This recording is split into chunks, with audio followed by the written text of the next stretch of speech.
All I did was give a cup of coffee to an old man who couldn't pay. I didn't know saying it's on the house would make me a target. I just thought I was being decent.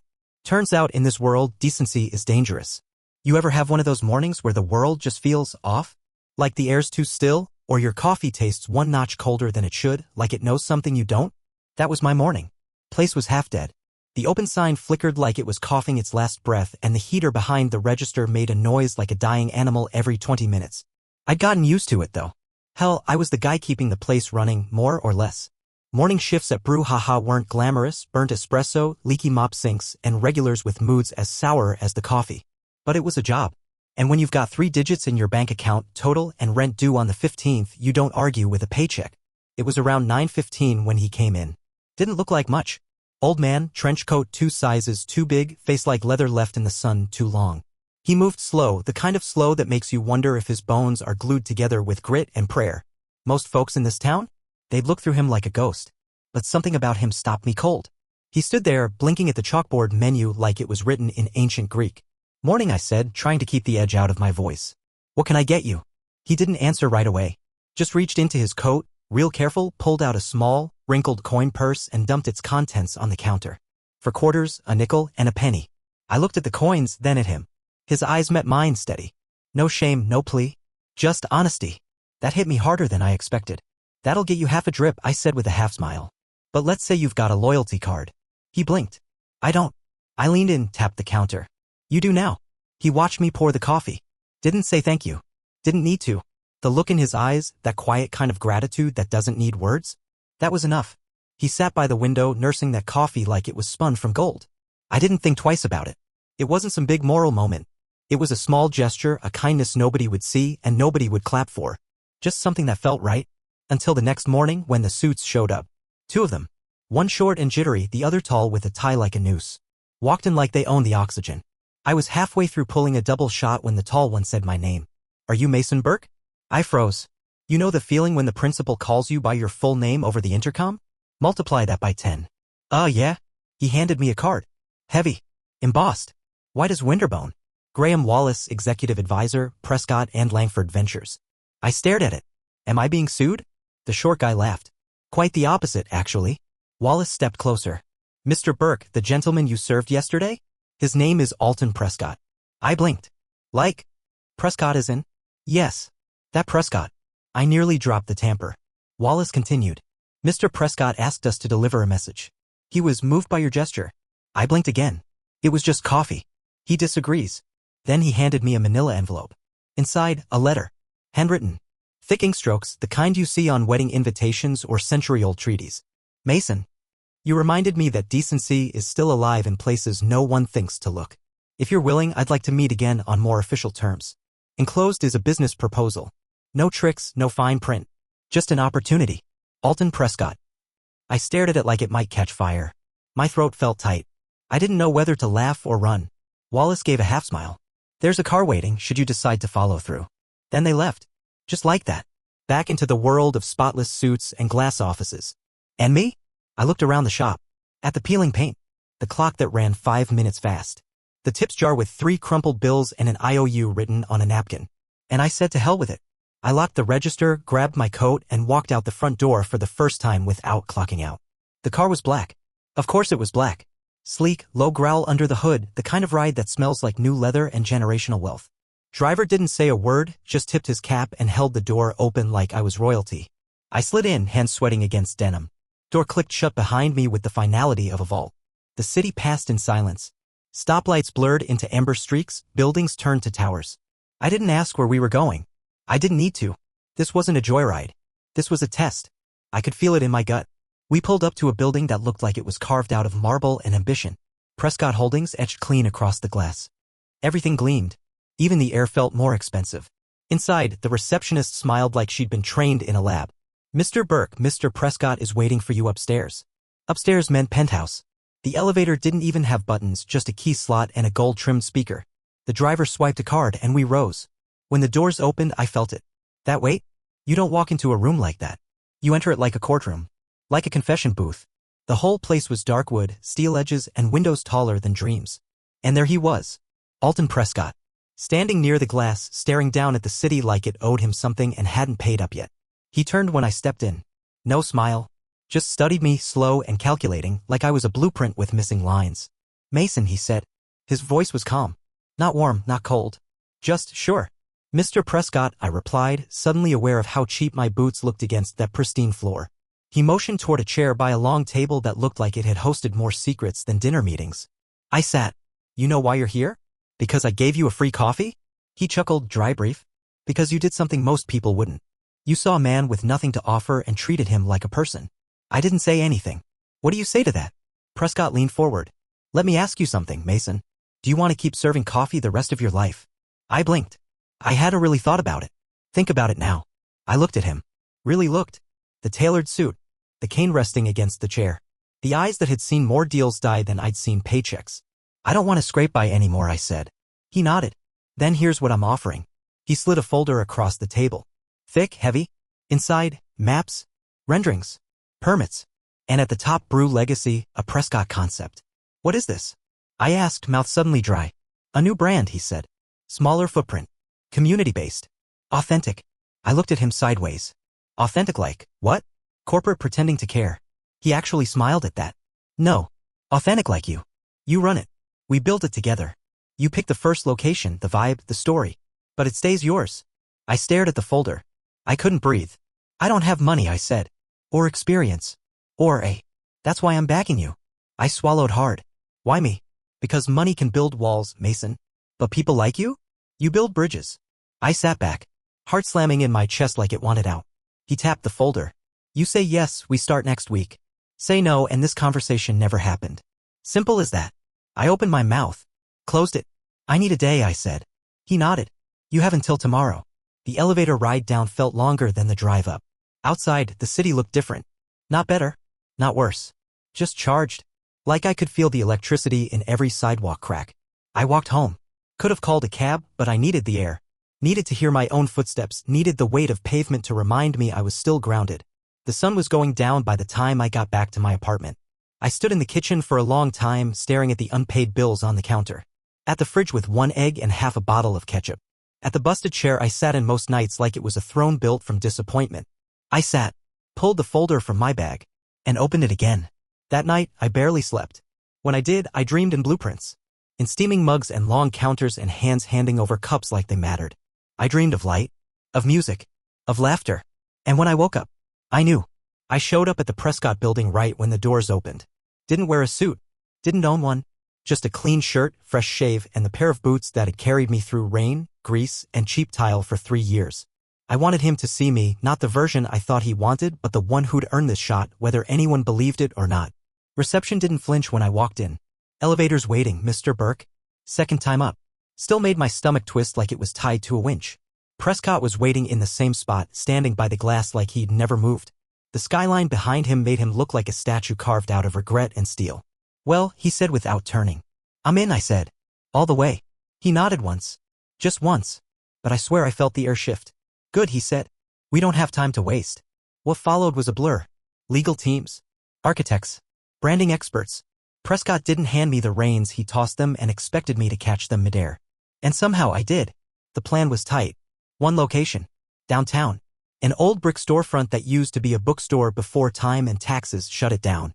I walked the space with the team, empty shelves, faded walls, dust thick enough to write your name in. But I saw it. I saw the bar. The chalkboard menu. The tables made from reclaimed wood. A space with a heartbeat. And just like that, I was in it. Deep. Prescott gave me a small budget and a massive rope to hang myself with. Fail loud, he said, or build something worth the echo. Some days I felt like a fraud. Standing there with floor plans and spreadsheets like I hadn't been sweeping cigarette butts off sidewalks 6 weeks ago. Other days, I felt alive. Like someone had lit a fuse inside me and dared me to see where it ended. But it wasn't easy. The contractors were late. The permits were slower. One of the espresso machines got lost in shipping and turned up 4 states over. And don't get me started on the guy who tried to scam me on reclaimed tile, a charge double, half the product missing, and gave me attitude like I was the inconvenience. I almost snapped that day. Was standing behind the counter that didn't exist yet, pacing the unfinished floors when Prescott dropped in. No suit this time. Just a sweater, slacks, and a limp that seemed heavier than usual. You look like hell, he said, half amused. I feel like I've been wrestling drywall and demons for a month. He walked slowly through the space, ran a hand along the edge of the new counter. You're doing good work. Doesn't feel like it. He nodded.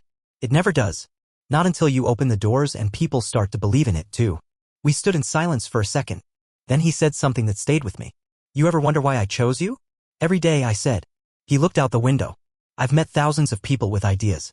With ambition. They talk about scale and vision and market dominance. But very few talk about soul. He turned to me. You handed me a cup of coffee and looked me in the eye. You didn't see a transaction. You saw a person. That's all I've got, I said quietly. He smiled. That's all most people ever want. Then he handed me a set of brass keys. Heavy. Real. Like they belonged to something more than a storefront. Open next Friday, he said. Make it yours. He left before I could ask a dozen questions. That was his way. And just like that, the countdown began. 7 days. We worked like maniacs. The crew stayed late, covered in paint and dust. I bribed the final inspector with a dozen donuts and the saddest smile I could manage. I tested coffee beans until my hands shook and my heart threatened to moonwalk out of my chest. But the night before opening, I stood alone in the shop. Lights on. Everything in place. And I cried. Not big, messy sobs. Just quiet tears. The kind that sneak up on you when you realize you actually did the impossible. That somehow, this place with its smooth counters and polished wood and scent of roasted hope, it was real. Mine. Next morning, the line stretched down the block. Locals. Curious passersby. Some faces I recognized from brouhaha. One guy in a trench coat 2 sizes too big who gave me a knowing nod and walked away without saying a word. We sold out of pastries by noon. By 3 p.m. we were on our 3rd round of backup beans. And me? I didn't stop moving. Didn't stop smiling. Until the woman walked in. Blazer sharp enough to cut glass. Clipboard in hand. I scanning everything like a hawk casing prey. She ordered an Americano, paid in exact change, and said quietly. Mr. Burke, I represent a competing firm. We've been watching you. I froze. She smiled, but it didn't reach her eyes. Be careful, Mason. In this industry, kindness is admirable, but it's also a vulnerability. Then she left. And I suddenly realized. This wasn't just a coffee shop anymore. It was a target. She never gave her name. Just the coffee, no sugar, no cream, and the warning. Kindness is a vulnerability. The words rattled around my head all night, bouncing off the clean walls of my apartment and echoing through the spaces where fear liked to live. I tried to tell myself she was bluffing, that it was corporate posturing. But I've been broke enough to know the sound of real danger when it breathes near your neck.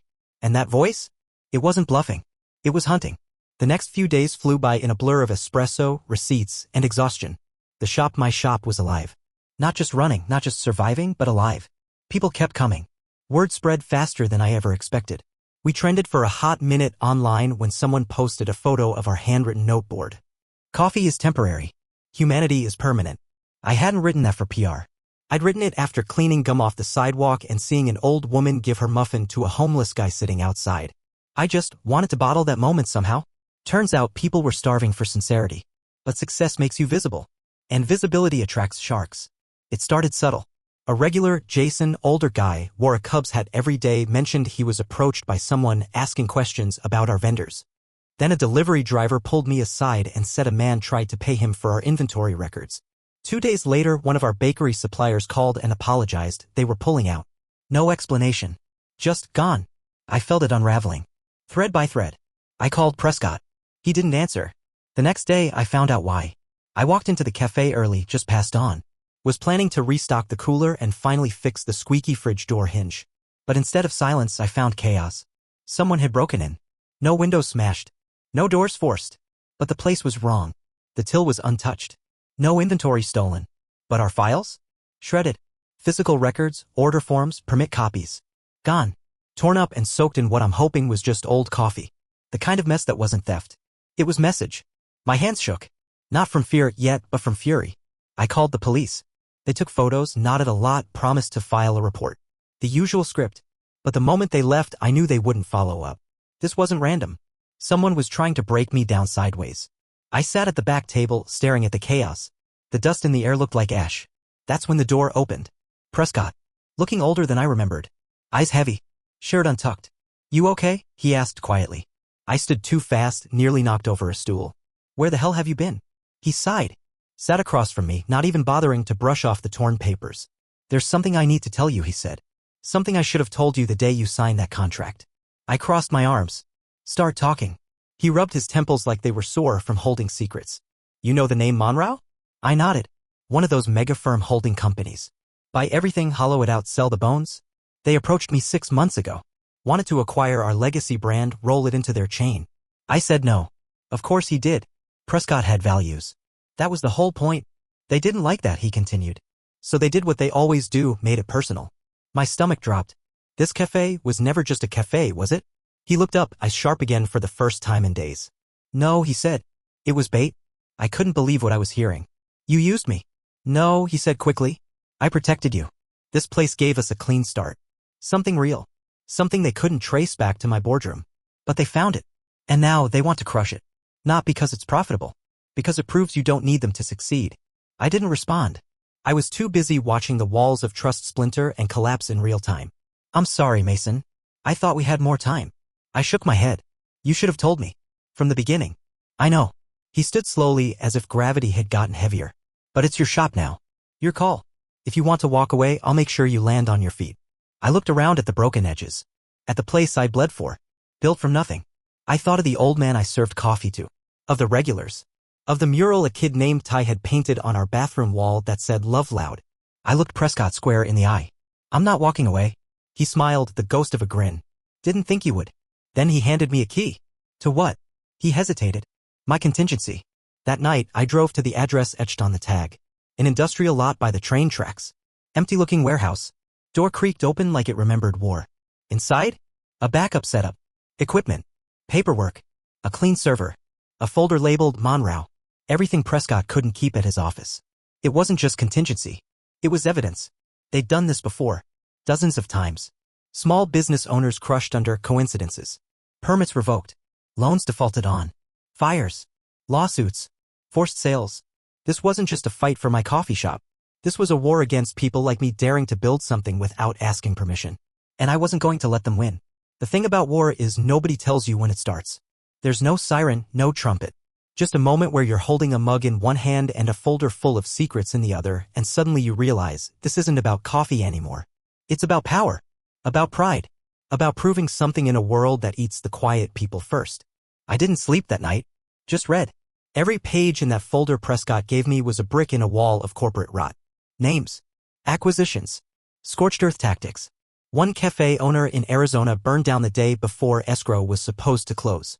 A community center in Vermont sued into bankruptcy over zoning violations that turned out to be forged. And then there were the people, whistleblowers who vanished, NDAs that felt more like muzzles. I closed the file sometime around 3 a.m., hands shaking. Then I picked up the phone. Emily? I whispered. Her voice came groggy through the line. Mason? You okay? I need a lawyer. The kind that doesn't flinch. By sunrise, she was sitting across from me in the back booth of the cafe, a steaming cup of black coffee between us and her hair tied in a no-nonsense bun that meant she meant business. You understand what this means, right? She said, flipping through the pages with surgical precision. If you go public with this, Monroe will bury you. They're already trying, I said. They've taken suppliers, tried to smear us online, and they sent someone into my apartment building last night. My neighbor saw him, no reason to be there. No name, no car, no nothing. She sat back. Then we go loud. Not through legal channels. That'll take too long. We need something faster. I blinked. Like what? Twitter. Her grin was small. Dangerous. Bigger. That day we launched a campaign. Not a legal one. A human one. We started with a short video shot right in the cafe. No script, no edits. Just me standing behind the counter, talking like I was handing a cup to a regular. My name's Mason Burke. I opened this place with a little luck and a lot of heart. Some people didn't like that. So now they're trying to shut us down the old-fashioned way, quietly.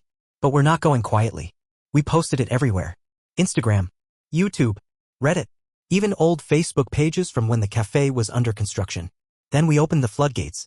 People started sharing stories, small business owners with similar scars. Anonymous tips. Screenshots. Whole Reddit threads erupted with names and receipts. By the end of the first week, the hashtag BrewNotBroken had trended for 8 hours straight. Local news picked it up. Then regional. Then one night I got a call from a blocked number. Nice little circus you're running, said a voice slicker than oil. Who is this?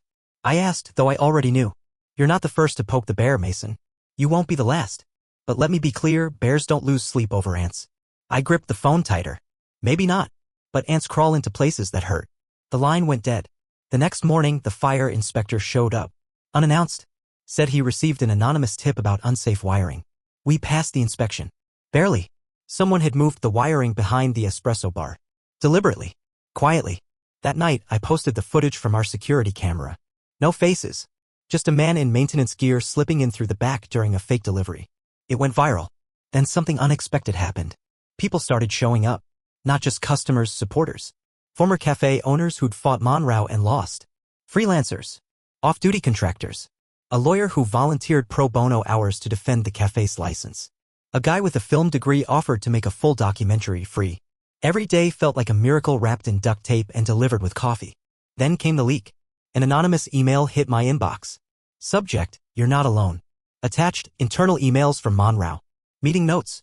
Direct orders to deprioritize non-compliant acquisitions. A spreadsheet with my name circled. Emily verified the headers. They were real. We had them. We went to the press. First article dropped in the Tribune front page. Then the Globe. Then a special segment on cable news. It was happening. We weren't just fighting back. We were winning. But that's when they hit back hardest. One of my baristas, Jess, called me in tears. Her parents' business had been hit with a surprise audit. Unrelated supposedly. But we knew better. Another barista found her car keyed, back windshield smashed. Someone messaged my sister threatening to make her brother disappear. That night, I sat in the cafe alone. Everything was quiet. Too quiet. Then I heard the door open. It was Prescott. He looked thinner. Pale. I need to tell you something, he said, closing the door behind him. I stood. What now? He hesitated. There's someone inside. In the shop. No. In the campaign. In your team. Someone's feeding them everything. My stomach turned. Who? He shook his head. I don't know yet. But they know your next moves before you make them. You need to start watching your back. And just like that, trust became a luxury I couldn't afford. I didn't sleep that night. Not because of fear. I'd passed that mile marker days ago. No, what kept me up was the slow, corrosive burn of betrayal trying to sneak into a place it hadn't been before, inside. Inside my circle. My crew. My people. Someone was feeding Monroe. Every face I knew suddenly carried a shadow. Every conversation I'd had, every half smile, every volunteer, every "you've got this" became suspect. That kind of doubt? It doesn't whisper. It drills. Prescott gave me a name before he left. An old friend of his. Private investigator. Woman named Quinn. Retired from some alphabet agency I wasn't supposed to know about. She showed up the next morning wearing boots caked in desert dust and eyes that had seen too much. I don't do babysitting, she said flatly. But I owe Alton. So you get 3 days. She moved fast. Too fast. Started asking questions I hadn't thought to ask: who had access to what, who was working overtime, who disappeared on Mondays. She combed through our server logs like she was sorting cards. By the end of day 1, she had a short list of 5 names. By day 2, it was 2. Day 3, just 1. I stared at the name like it punched me in the throat. Liam. Our delivery guy. 24. Friendly. Always early. Used to bring donuts on Saturdays just because. He was in your office every morning, Quinn said. Door unlocked. Said he was dropping invoices. Funny how every Monroe move happened right after those deliveries. I didn't want to believe it. So I didn't. I waited until he came in the next morning. Same smile, same box of maple bars. You hear about the story in the Herald? He asked. You're basically a legend now. I nodded. Took the box from him. Got a sec. He followed me to the office like it was nothing. Sat in the same chair he always did. I leaned against the desk and locked the door. We found the mole, I said, keeping my voice steady. He froze. Just a flicker. A glitch in his grin. Man, that's crazy, he said. Who was it? I didn't answer. Just stared. And he cracked. It wasn't loud. No yelling. No outburst. Just his shoulders dropping. His mouth hanging open like a window no one bothered to close. They offered me a job, he whispered. Way more than you're paying. Said I could walk away clean. I didn't think they'd actually, do stuff. I stepped forward. You gave them our server backups, Liam. Our vendor contracts. Our press contacts. You gave them names. He didn't argue. Didn't deny. I'm sorry, he said, and for a second I almost believed it. Then Quinn stepped in. She'd been listening from the other side of the door. Quiet as a ghost. She took his phone, his login, everything. Don't fire him, she said to me. Let him stay on. I blinked. What? He's burned to them now. They'll think he's feeding us back. That was colder than I'd ever imagined playing this. But it made sense. We made a deal. Liam stayed. Wore a wire. Passed along pre-planned false info. And Monroe ate it up. We fed them plans to open a second cafe in the old theater district. Within 48 hours, the city council suddenly revoked renovation permits for zoning complications. Monroe was clearly trying to box us out before we moved. And that gave Emily exactly what she needed. Legal bait? She filed for injunction and submitted the leaked communications from Monroe plus the new intel from Liam's burner phone. We had names now. Dates. Tactics. Hell, we had timestamps. And that's when the hammer dropped. Monroe went silent. Like black hole silent. No calls. No moves. No surveillance. I told Emily it felt like the eye of the storm. It is, she said. They're not retreating. They're reorganizing. And she was right. 3 days later, Prescott collapsed in his office. Heart attack. He survived, but just barely. When I visited him in the hospital, he looked smaller. Paler. Still powerful, somehow, but fading like a monument in the rain. They'll come for you next, he said, his voice rasping through the oxygen mask. Now that they know you're more than a mascot. I sat beside him in silence. I wanted to give you something good, he whispered. Not another war. I gripped his hand. You did. He tried to smile. Failed. Now finish it. He fell asleep before I could respond. And I left with a new weight. They weren't just trying to break my shop anymore. They wanted to erase the idea of it. The next morning, I walked into Brew Legacy and locked the doors behind me. I gathered the crew. Told them everything. Every mole. Every threat. Every dirty tactic. I thought someone might walk. I wouldn't have blamed them. But no one moved. They just listened. Then Jess stood. She pointed at the new mural we'd painted across the far wall, big letters brushed by hand. Pour with purpose. You still mean that, she asked. I nodded. She grinned. Then let's serve them a taste they can't forget. We opened that morning with the windows unboarded and the neon sign burning like a battle cry, Brew Legacy, open. Word got out fast.